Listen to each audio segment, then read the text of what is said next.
सत श्री अकाल सारे विद्यार्थियों ਨੂੰ स्वागत किया जाता है ਤੁਹਾਡੇ अपने यूट्यूब चैनल वरिंदर एजुकेशन ਦੇ ਵਿੱਚ। ਅੱਜ ਅਸੀਂ ਪੋਲੀਟੀਕਲ ਸਾਇੰਸ ਦੇ ਸਿਲੇਬਸ ਬਾਰੇ ਡਿਸਕਸ਼ਨ ਕਰਾਂਗੇ ਜੋ ਕਿ ਪੋਲੀਟੀਕਲ ਸਾਇੰਸ ਦੇ ਲੈਕਚਰਰ ਦੇ ਲਈ ਹੈ।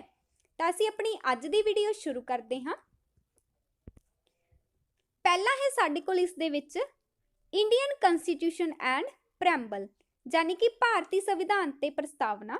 दूसरा है political parties and national and important regional parties यानी कि भारत दियां नैशनल ते खेतरी पार्टियां। तीसरा है इंटरस्ट ग्रुप्स यानी कि हित समूह। चौथा है federalism in India centre state relations. इस टॉपिक दे विच असीं भारती संघवाद दा रूप अते केंद्र अते राज्यां दे संबंधां दे बारे पढ़ना है। पंजवां है public opinion in details mass media factors and all. छेवां है fundamental rights in detail with comparison of rights in other countries. तो इस टॉपिक दे विच असीं मौलिक अधिकारां दे बारे पढ़ांगे पर दूसरी कंट्रीज दे नाल कंपैरिजन करके। सत्तवां है आइडियोलॉजीज। आइडियोलॉजीज मतलब कि विचारधारा। इस दे विच असीं liberalism, new liberalism, socialism, Gandhism, fascism and Nazism, utopian and scientific approach, tutorialism, behaviourism and post behaviourism बारे गल करांगे। अठवां है traditional and modern approach of politics. तो इस टॉपिक दे विच असीं पॉलिटिक्स दियां ट्रेडिशनल ते मॉडर्न अप्रोचेस दे बारे पढ़ना है। नौवां है concept of political system in detail. असीं जो पॉलिटिकल दा सिस्टम है उसनूं डिटेल विच करना है इस दे विच। 10वां है system approach of David Easton, Marxism approach, structural functional approach, social concept theory ते यूटिलिज्म थ्योरीज ऑफ स्टेट। असी इस दे विच इन्हां सब दे बारे पढ़ना है। नैक्सट है 11वां नंबर साडे कोल पॉलिटिकल थिंकर्स।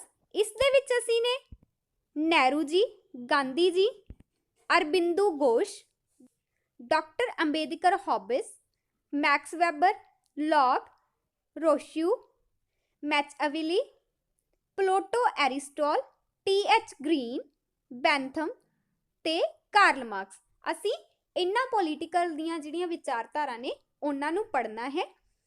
12वां है कंसैप्ट। कंसैप्ट दे विच असी law, equality, freedom, justice, state political elite. 13 number है पंजाब पॉलिटिक्स। पंजाब पॉलिटिक्स दे विच असी Shiromani Akali Dal, BJP Akali Dal, old Singh Sabha movement, Punjabi Suba movement, reorganisation of Punjab, Sarkaria commission ते पंजाब मिलीटेंसी इस दे बारे पढ़ांगे। 14वां पॉइंट है ब्यूरोक्रेसी यानी कि नौकरशाही। तो इस दे विच असी पढ़ांगे emerging trends in India and USA.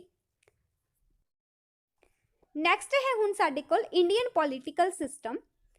तो इस दे विच असी पढ़ांगे नंबर 1 ते सेंटर गवर्नमेंट जिस दे विच असी parliament, president, emerging powers article 356, use and misuse, prime minister, council of ministers ते 2 नंबर ते state government, governors, chief ministers, governor as agent powers. तीसरे नंबर ते असी पढ़ांगे इंडियन जुडिशरी जिस दे विच supreme court, high court, judicial review इन्हां दे बारे असी गल करांगे। चौथा है इस दे विच साडे कोल इंपॉर्टेंट अमेंडमेंट्स यानी कि महत्वपूर्ण सोधां। पंजवां है राइट टू एजुकेशन यानी कि विद्या का अधिकार। 6वां है राइट टू इन्फॉर्मेशन यानी कि सूचना का अधिकार। असी इन्हां सब दे बारे पढ़ना है। अगे हुण गल करांगे असी पॉलिटिकल पार्टीज दी जिस दे विच असी national and regional trends of coalition, government in India, democracy at grass root level, 73rd ਤੇ 74th ਅਮੈਂਡਮੈਂਟ ਦੇ ਬਾਰੇ ਪੜ੍ਹਨਾ ਹੈ। All organisation at grassroot level. ਅੱਗੇ ਹੁਣ ਅਸੀਂ ਗੱਲ ਕਰਾਂਗੇ ਡੈਮੋਕ੍ਰੇਸੀ ਦੀ, ਜਿਸ ਦੇ ਵਿੱਚ ਅਸੀਂ ਪ੍ਰੋਬਲਮਸ, ਐਮਰਜਿੰਗ ਟ੍ਰੈਂਡਸ, ਸੇਫਗਾਰਡਸ, ਆਲ ਡੈਮੋਕ੍ਰੇਟਿਕ ਇੰਸਟੀਟਿਊਸ਼ਨ, ਜਿਸ ਦੇ ਵਿੱਚ ਫੰਡਾਮੈਂਟਲ ਰਾਈਟਸ ਇਨ ਡਿਟੇਲ, ਫੰਡਾਮੈਂਟਲ ਡਿਊਟੀਜ਼ ਇਨ ਡਿਟੇਲ, ਡਾਇਰੈਕਟਿਵ ਪ੍ਰਿੰਸੀਪਲਸ ਇਨ ਡਿਟੇਲ, ਇਹਨਾਂ ਸਭ ਦੇ ਬਾਰੇ ਅਸੀਂ ਗੱਲ ਕਰਾਂਗੇ। ਨੈਕਸਟ ਹੁਣ ਹੈ ਸਾਡੇ ਕੋਲ ਇਲੈਕਸ਼ਨ ਪ੍ਰੋਸੀਜਰ, ਯਾਨੀ ਕਿ ਚੋਣ ਪ੍ਰਕਿਰਿਆ। ਇਸ ਦੇ ਵਿੱਚ ਹੈ factors in India, election reforms in India, election commission, election trends in India, election procedure. ਇਹਨਾਂ ਸਭ ਦੇ ਬਾਰੇ ਅਸੀਂ ਇਸ ਪਾਰਟ ਦੇ ਵਿੱਚ ਪੜ੍ਹਨਾ ਹੈ। ਨੈਕਸਟ ਹੁਣ ਅਸੀਂ ਗੱਲ ਕਰਦੇ ਆਂਗੇ ਫੋਰਨ ਪੋਲਿਸੀ ਦੇ ਉੱਤੇ।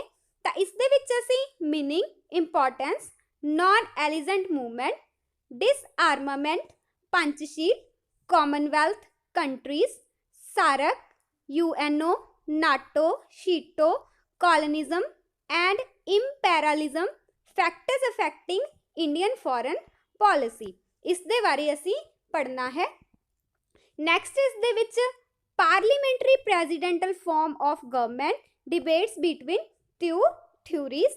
तो इस दे विच जिहड़ियां थ्योरीज नेगियां, पहली है पॉलिटिकल कल्चर, दूसरी है पॉलिटिकल सोशलाइजेशन, तीसरी है पॉलिटिकल डेवलपमेंट, चौथी है पॉलिटिकल मॉडर्नाइजेशन, पंजवीं है पॉलिटिकल पार्टिसिपेशन ते छेवीं है कंपैरेटिव पॉलिटिक्स।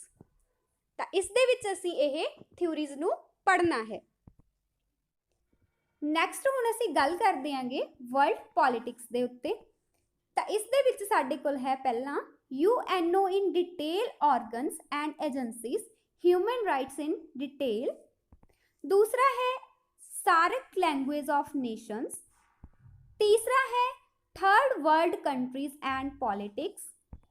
चौथा है इंपैरलिज्म, नियो इंपैरलिज्म ते कॉलोनिज्म। पंजवा है साडे कोल international politics, meaning, importance and emerging trends.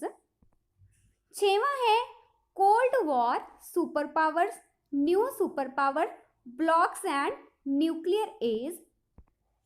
ते सत्तवां है इस दे विच कॉन्स्टिट्यूशन ऑफ यूनाइटेड किंगडम।